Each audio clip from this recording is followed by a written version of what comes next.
Bismillahirrahmanirrahim. Assalamualaikum warahmatullahi wabarakatuh. Alhamdulillahi rabbil alamin. Wassalatu wassalamu ala ashrafil anbiya'i wal mursalin. Nabiyina Muhammadin wa ala alihi wa ashabihi ajma'in. Wa man tabi'ahum bi ihsanin ila yaumiddin. Amma ba'd. Ikhwas sekalian rahimakumullah. Alhamdulillah, kita panjatkan puji dan syukur kita kepada Allah Subhanahu wa taala atas limpahan karunia dan kenikmatan yang Allah Subhanahu wa taala curahkan kepada kita semua. Alhamdulillah, kita semua Allah Subhanahu wa taala takdirkan untuk bisa menemui bulan yang mulia, bulan yang penuh dengan keberkahan, bulan yang penuh dengan rahmah, bulan diampuninya dosa-dosa, dan bulan pembebasan dari api neraka. Mudah-mudahan kita semua bisa memanfaatkan detik-detik dari bulan yang mulia ini. Ikhwas sekalian rahimakumullah, Ramadan identik juga dengan Syahrul Al-Quran. Karena Allah Subhanahu wa taala menurunkan Al-Quran di bulan yang mulia ini. Demikian juga Rasulullah sallallahu alaihi wasallam, beliau senantiasa mudarasah Al-Quran bersama Jibril alaihi salam setiap malamnya. Ini menunjukkan akan keutamaan dan fadilah yang besar apabila kita memperhatikan Al-Quranul Karim, mengkaji Al-Quranul Karim, berusaha untuk memahami Al-Quranul Karim di bulan yang mulia ini. Demikian juga sunnahnya para ulama, para salihin terdahulu. Mereka apabila masuk bulan Ramadan, maka mereka mempunyai perhatian yang penuh, bahkan memfokuskan perhatian mereka terhadap Al-Quranul Karim. Untuk itu, marilah kita insyaAllah mentadabburi dan mentafakkuri ayat-ayat Allah Subhanahu wa ta'ala. Dan insyaAllah kita akan mentadabburinya melalui bantuan tafsir dari Al-Allamah Al-Mufassir Al-Syekh Abdul Rahman Ibn Nasir As-Sa'di, yang dikenal dengan tafsirnya adalah Taisiru Karimir Rahman fi Tafsiri Kalamil Mannan. Mudah-mudahan kita semua bisa mengambil faidah dari tafsir beliau. Ikhwas sekalian rahimakumullah, kitab ini termasuk ke dalam kategorinya kitab tafsir yang pendek, ya, akan tapi mempunyai faidah yang besar. Untuk itu kita mungkin langsung saja kepada tafsir dari As-Sa'di atau Al-Imam As-Sa'di ini. Kita mulai dari surah yang paling utama, surah yang paling penting bagi kita semua, yaitu surah Al-Fatihah, yang merupakan surah pembuka. Ya, disebut Al-Fatihah adalah pembuka dari Al-Quranul Karim. Disebut juga adalah Ummul Quran atau Ummul Kitab, karena seluruh apa yang terkandung di dalam Al-Quranul Karim ada dan terdapat di dalam Al-Fatihah. Allah Subhanahu wa ta'ala memulai dengan Bismillahirrahmanirrahim. Bismillahirrahmanirrahim adalah ayat pertama dari surah Al-Fatihah. Demikian, ya, menurut riwayat yang sahih dari qiraah yang biasa kita baca. Allah mulai dengan Bismillahirrahmanirrahim. Ay abtadi'u bi kulli isminillahi ta'ala. Aku memulai dengan seluruh nama yang Allah Subhanahu wa ta'ala miliki. Jadi apabila kita mengucapkan Bismillahirrahmanirrahim dalam segala perbuatan kita, kegiatan kita, berarti kita adalah memohon kepada Allah Subhanahu wa ta'ala keberkahan dari Allah Subhanahu wa taala. Abtadi'u bi kulli ismin lillahi Subhanahu wa taala. Aku memulai dengan seluruh nama-nama Allah Subhanahu wa taala. Karena Allah Subhanahu wa taala adalah Ismullahil A'zam, nama Allah Subhanahu wa taala yang paling agung, dan seluruh nama-nama Allah Subhanahu wa taala, misalnya Al-Asmaul Husna yang kita ketahui, semuanya adalah akan bermuara kepada nama Allah Subhanahu wa taala, yakni Allah. Bismillahirrahmanirrahim. Bismillah. Kemudian ismu adalah nama Allah, adalah lafzul jalalah. Ini berbentuk mudhaf dan mudhafun ilaih. Lianna lafza ismi mufradun mudhafun. Karena lafaz isim adalah mufrad, ya, satu, kemudian mudhaf, yakni kedudukannya sebagai mudhaf, ya. Ini kita ketahui di dalam bahasa Arab, ya, mudhaf, kemudian setelahnya adalah mudhafun ilaih. Nah, mufrad mudhaf ini mempunyai fungsi dan faidah. Di antara fungsi dan faidahnya adalah faya'ummu jami'al asma'il husna. Maka ini mencakup seluruh nama-nama Allah Subhanahu wa taala yang mulia, al-asma'ul husna. Sedangkan Allah, yakni lafaz Allah, yakni lafzul jalalah, huwa al-ma'luhul ma'bud. Allah adalah al-ma'luh al-ma'bud. Al-ma'luh atau al-ma'bud adalah yang berhak untuk diibadahi. Nah, Allah Subhanahu wa taala atau lafaz Allah Subhanahu wa taala, para ulama berbeda pendapat. Ada yang mengatakan lafaz ini adalah jamid, artinya tidak terpecah dari kata-kata yang lainnya. Ada yang mengatakan atau berpendapat bahwa lafaz Allah Subhanahu wa taala adalah mushtaq dari aliha ya'lahu ilahan. Kemudian ditambahkan alif lam menjadi al-ilah dan menjadi Allah Subhanahu wa taala, menjadi Allah. Nah, Allah adalah maknanya al-ma'luh al-ma'bud, yaitu yang diibadahi. Al-mustahiqqu li ifradihi bil ibadah. Al-mustahiqqu yang berhak, ya, untuk diesakan, ya, berhak untuk diesakan dalam al-ibadah, karena al-ibadah adalah hak Allah Subhanahu wa taala, ya. Lima tusifa bihi min sifatil uluhiyyati wa hiya sifatul kalam, sifatul kamal. Nah, karena apa yang Allah Subhanahu wa taala, ya, sifati di dalam ayat ini untuk dirinya sendiri, yaitu dengan sifat-sifat al-uluhiyah, sifat-sifat ketuhanan, yaitu sifat-sifat yang sempurna, ya, sifatul kamal, sifat-sifat yang sempurna. Kesimpulannya bahwa Allah Subhanahu wa taala adalah nama Allah Subhanahu wa taala yang di dalamnya adalah sifat al-uluhiyah. Ada sifat al-uluhiyah, yaitu keberhakan untuk diibadahi. Berikutnya disambung dengan Ar-Rahman Ar-Rahim. Ar-Rahman Ar-Rahim adalah ismani dalani ala annahu ta'ala dzur rahmatil wasi'atil 'azimah allati wasi'at kulla syai'. Dua nama Allah Subhanahu wa taala yang dua-duanya adalah menunjukkan kepada dzur rahmah al-wasi'ah, kepada yang mempunyai kasih sayang yang luas, yang agung, yang mencakup segala sesuatu. Wasi'at kulla syai', ya, mencakup segala sesuatu. Nah, itu adalah kasih sayang Allah Subhanahu wa taala. Wa 'ammat kulla hayyin, kemudian juga adalah menyeluruh untuk setiap yang hidup.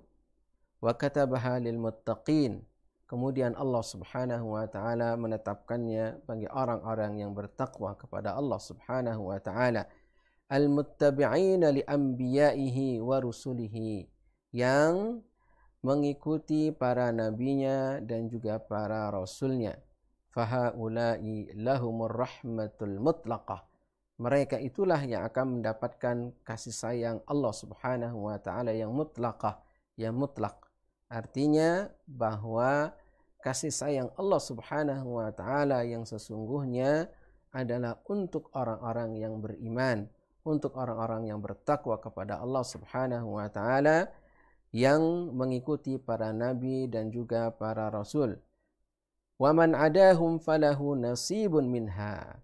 Sedangkan selain mereka, selain orang-orang yang bertakwa, orang-orang yang beriman, orang-orang yang mengikuti para nabi dan para rasul, mereka hanya mendapatkan sebagiannya saja dari rahmat Allah Subhanahu wa taala. Rahmat Allah Subhanahu wa taala ini ada dua ya, berarti kalau kita simpulkan, yaitu rahmat Allah Subhanahu wa taala secara mutlak dan rahmat Allah Subhanahu wa taala yang sebagiannya saja.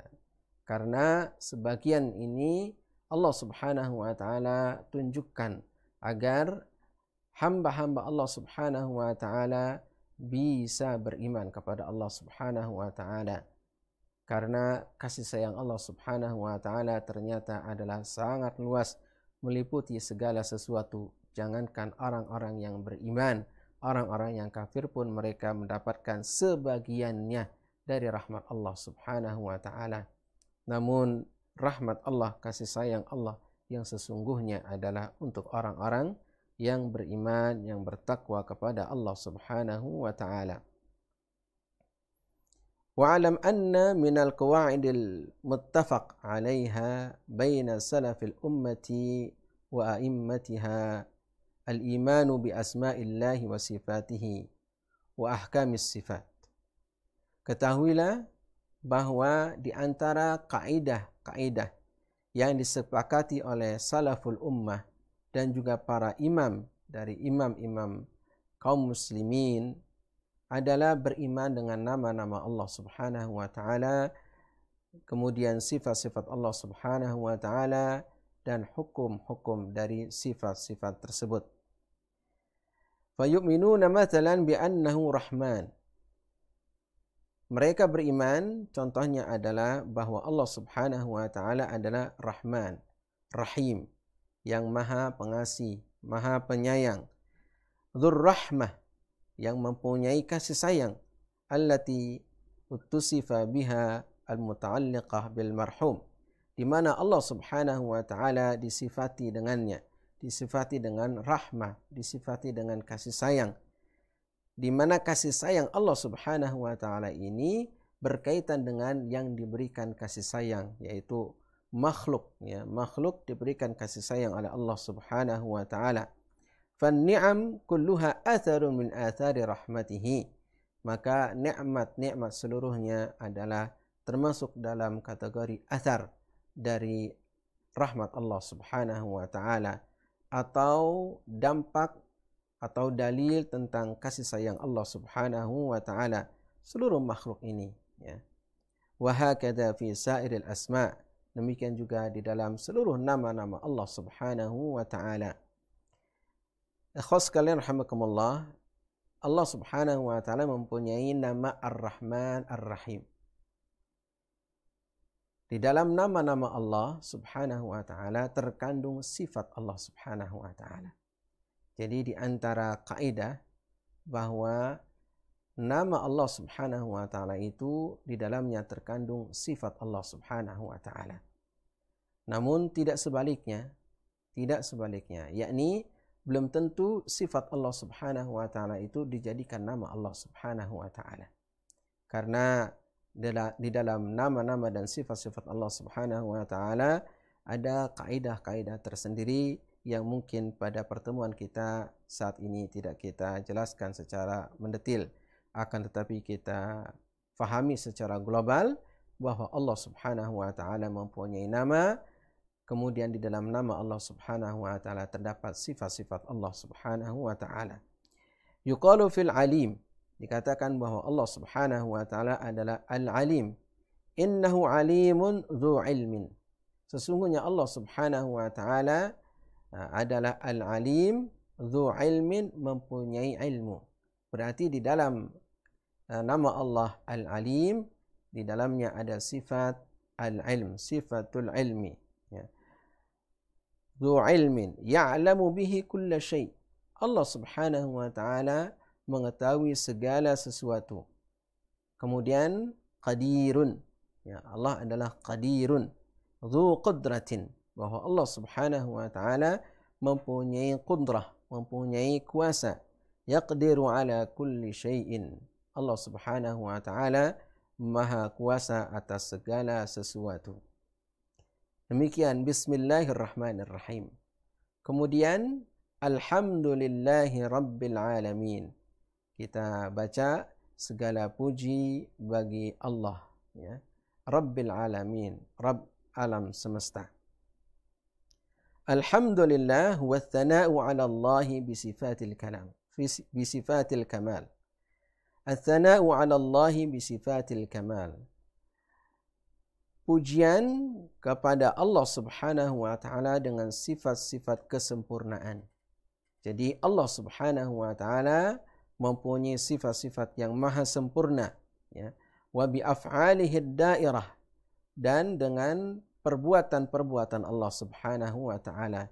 Yaitu Allah Subhanahu wa taala mempunyai perbuatan, bahwa Allah berbuat, ya. Ad-dairah bainal fadli wal adli, yang senantiasa perbuatan Allah Subhanahu wa taala itu tidak akan lepas dari al-fadlu dan al-adlu. Al-fadlu artinya adalah karunia, keutamaan. Al-adlu artinya adalah keadilan. Dan Allah Subhanahu wa taala jauh dan tidak ada sifat zulm. Dan Allah Subhanahu wa taala ketika membalas ataupun menyiksa ataupun mengadab, menghukum kaum yang mereka itu menentang Allah Subhanahu wa taala atau mereka berbuat dosa, itu semua bukan karena kezaliman Allah Subhanahu wa taala, akan tetapi mereka diazab, misalnya masuk ke dalam neraka karena keadilan Allah Subhanahu wa taala. Demikian juga adalah ketika seseorang itu mendapatkan karunia dari Allah berupa nikmat, baik di dunia ataupun di akhirat, itu adalah bukan karena manusia itu bisa membayar apa yang Allah Subhanahu wa taala berikan kepada dirinya, atau manusia berhak menuntut kepada Allah Subhanahu wa taala, tidak. Namun semua itu adalah karena karunia dari Allah Subhanahu wa taala. Misalnya adalah ketika kita saat ini, ya, bisa melaksanakan ibadah, ya, saum, tilawatul Quran, ataupun qiyamul Ramadan, semua itu adalah karunia dari Allah Subhanahu wa taala. Karena kalau bukan karena karunia Allah Subhanahu wa taala, maka kita tidak akan mampu untuk melaksanakan ibadah tersebut, ya, baik tilawatul Quran ataupun ibadah-ibadah yang lainnya. Kaum muslimin rahimakumullah. Kemudian Rabbil alamin adalah Rabb alam semesta. Rabbil alamin, Rabb alam semesta. Rabb di sini adalah al-murabbi jami'al alamin, yaitu yang mendidik seluruh alam semesta. Kalau kita sebut al-murabbi itu adalah pendidik. Dan makna daripada Rabb sendiri adalah memang sangat-sangat banyak sekali, ya. Namun Allah Subhanahu wa taala disebut Rabbul Alamin karena Allah Subhanahu wa taala yang menciptakan manusia, Allah Subhanahu wa taala yang menumbuhkan manusia, mengembangkan manusia dari mulai manusia itu adalah berupa air sampai dengan manusia menjadi bentuk yang sempurna fi ahsani taqwim. Ikhwas sekalian rahimakumullah, makna Rabbul Alamin ini sebenarnya adalah makna yang lebih luas. Akan tapi untuk pertemuan kita kali ini kita rasa cukup terlebih dahulu. Insyaallah kita akan menyinggung kembali makna Rabbul Alamin pada pertemuan yang akan datang, karena akan berkaitan dengan ayat yang berikutnya, yaitu ayat yang keempat, Maliki Yaumiddin. Sedangkan ayat yang ketiga, Ar-Rahman Ar-Rahim, adalah sudah kita singgung di dalam ayat yang pertama, Bismillahirrahmanirrahim. Mudah-mudahan Allah Subhanahu wa taala senantiasa mencurahkan karunia, mencurahkan hidayah, mencurahkan taufik kepada kita semua. Wa sallallahu ala nabiyyina Muhammadin wa ala alihi wa sahbihi ajma'in. Subhanakallahumma wa bihamdika asyhadu an la ilaha illa anta astaghfiruka wa atubu ilaik wal afu minkum jami'an. Wassalamu alaikum warahmatullahi wabarakatuh.